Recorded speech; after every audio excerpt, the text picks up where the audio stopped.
You know, it's kind of funny. I always talk about truth in memes, and I saw one just a few moments ago.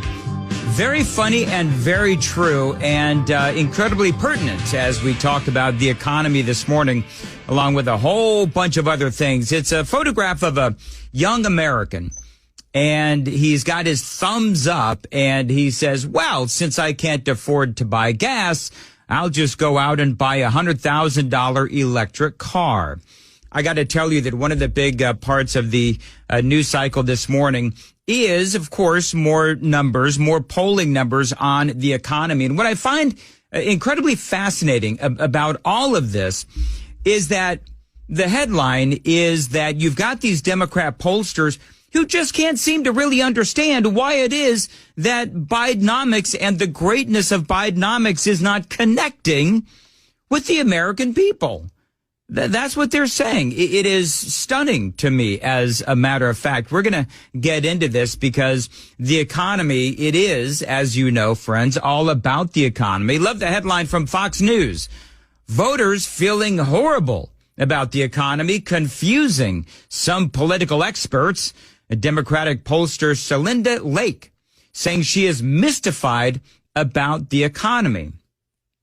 Now, what I find fascinating about all of this is that I think that you have Washington, D.C., you have the swamp, you have the pollsters, and they're all part of the same Washington, D.C. bubble, and they're completely disconnected as to what really is happening for the rest of us. And so CBS News did a great little story, a little report on how the American people are feeling about the economy, where they say that 76% of Americans feel that their paycheck simply is not keeping up with inflation. The rate is slowing, but prices are still high. Mm-hmm. And so when you ask people, okay, the jobs market is strong, yes, they acknowledge that, but their income isn't keeping up with inflation. And that's that immediate pocketbook impact where you see such big numbers say that. You know, part of what I have always said is it's about PTSD.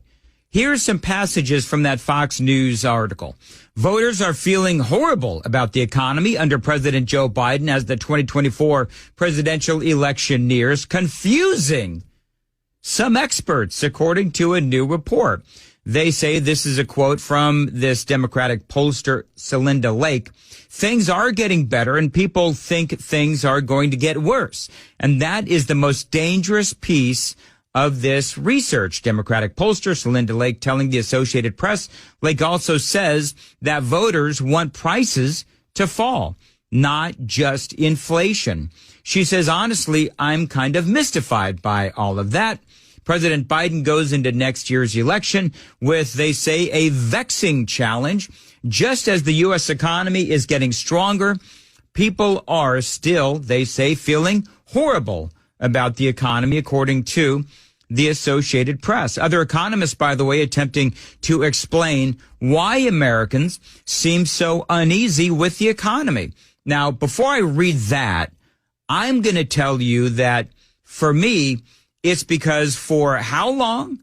When we had 9.3% inflation, far higher than Donald Trump, you had the Biden administration trying to tell us that inflation wasn't skyrocketing and that if it was, well, that's because the economy somehow is good. And that's what confused the living crap out of me. Now, one economist, former Federal Reserve economist Claudia Stamm, says people have really been jerked around. Things have been turned on and off. Everything has moved really fast. It has been disruptive and confusing. And she says, and I love this quote, we are just tired. We're tired of the high prices. We're tired of gas prices going up. They're going up again. Heading into Christmas, how many of us have massive credit card debt? And so what do I always say? We do have PTSD when it comes to the economy and the lingering impact as it continues to affect our daily lives. We had to use credit cards to pay for the necessities during those days of 9% inflation. Those credit cards come with really high interest rates. Also, trying to buy a home. And those high interest rates are a result of, yes, Bidenomics. ABC News profiled one woman who I believe speaks for many Americans. Consumers like Reeves are still trying to stay on budget in the midst of ongoing inflation beyond just the holiday gifts. I think more for me, it's thinking about things like gas, things like food, things that are required to get together with the people that you love for the holidays. We have to drive places, we have to spend money on food. And so just thinking about how those costs are stacking up. Economy experts believe it could take until 2026 until inflation is under control. They also say consumers have been feeling broadly uneasy about the economy since the pandemic, and they are still coming to grips with the notion that we are not going to be returning to the pre-pandemic levels or normalcy anytime soon, says Joanna Hsu, director and chief economist of the University of Michigan's Index of Consumer Sentiment. I think consumer sentiment is that we're kind of pissed off. I think that's what it is. But one of the things I've noticed is that there's a little bit of spin, actually a lot of spin going on the left, because they keep trying to blame the pandemic. And they talk about these pre-pandemic levels and how we'll never get back to those pre-pandemic levels because, the pandemic. Here's the thing. We'll never really know what would have happened post-pandemic, because remember that Biden comes into office and starts spending all of this money, including the American Rescue Plan that most economists say caused all of that skyrocketing inflation. Trump had a plan. Talked about this ad nauseum. Donald Trump had a plan. Had that plan just been allowed to play itself out, we may not have found ourselves where we were with 9.3% inflation. Biden came in. He spent a whole lot of money. You had the stimulus packages. You had all of this federal spending. And yes, that caused all of that inflation to rise. That in turn gave us all of these high interest rates, which are now impacting our credit cards and our mortgages as well. So you can sit here and try and blame the pandemic, but in reality, like many things, it was the government, and specifically in this case, the government's and Joe Biden's reaction to the pandemic as he came into office that really caused a lot of this inflation. So yes, there is a reason why we are really uneasy about the economy. And I don't care what you do. I don't care what the folks on the left or Joe Biden or the media try to tell you. We are uneasy about the economy. We have no confidence in the economy. We don't have any confidence in the economy because we have no confidence in Joe Biden. Do you have confidence in Joe Biden? See, I think that's also part of it, is we have a president who he doesn't exude confidence, man. I'm just telling you. And so when you have a president who barely knows what day it is, and they've been lying to us since day one, and we know that his policies have helped to increase gas prices and lead to higher inflation, then no, consumer sentiment is that a lot of people are pissed off, and we don't have confidence in this president because of what he has done. A consumer affairs analysis of grocery prices in 15 categories collected in real time. This is from today. From 150,000 stores, they found that grocery prices increased 5.3% year over year. No surprises there, they write. That's actually a dramatic improvement for grocery shoppers compared with the pace of food inflation in 2022, going back 2 years. However, the prices are still going up. It's improved, but they are still going up. They're not going down in a lot of these different categories. The American people have absolutely no confidence in the economy and no confidence in the president. And the question is why? There's a lot of reasons. I mean, there was the denial that the economy was suffering. There was the denial that, interest rates were skyrocketing and that's bad for the economy and so forth. I mean, I just spent, again, the last 10 minutes or so talking about that. But, on a far broader scale, because let's face it, a lot of people, they don't really look at the economy the same way that maybe I do or a lot of you do, where, we really try to, study the economy on more of a micro level, whatever. But then there's the more broad performance of Joe Biden, who every day it seems like there's another gaffe. And we have, I don't know, would you call this a gaffe or a lie? So the president goes off yesterday. He's, I guess, in Philadelphia.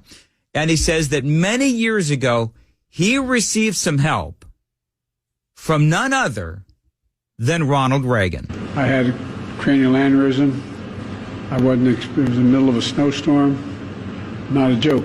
I couldn't figure out how they were going to, for President Reagan was nice enough to send Air Force Helicopter 1, take me down, but it couldn't fly. So the president is saying that Ronald Reagan allowed him to take Marine One, that's the presidential helicopter, somewhere, probably a hospital or something, so that he could get his brain aneurysm looked at. Now, here's the problem. That is nowhere to be found. That is nowhere to be found in the presidential archives. That is nowhere to be found in Joe Biden's autobiography. That's nowhere to be found in the Reagan library. In other words, doesn't sound to me like it actually happened. And the one thing that we know, not a joke, is that when Joe Biden says not a joke, it's not a joke. It's actually a lie. So I wonder why it is that the American people have no confidence in this president. And I will say that not a joke is not a joke. I can't wait until he tells the story about saving Fay Ray from King Kong. Yeah. You know what? Scaling the Empire State Building to save his love. Yeah. You know what? Not a joke. Not a joke. King Kong was hairy that day. Yeah. He had hairy legs. Not a joke. It's big fella. He was a big fella. Not a joke. Good looking too. I bet you King Kong smelled bad that day. Not a joke. Nah, yes, smelled good on. He was out on a date. By the way, again, it's Joe Biden. He also, and I'm sparing you folks the audio, but he told the story about how the firefighters saved his wife that day from that big, massive fire in Delaware. Yeah. He told that story again. I don't know, man. He does it. Not a joke. Not a joke. How many?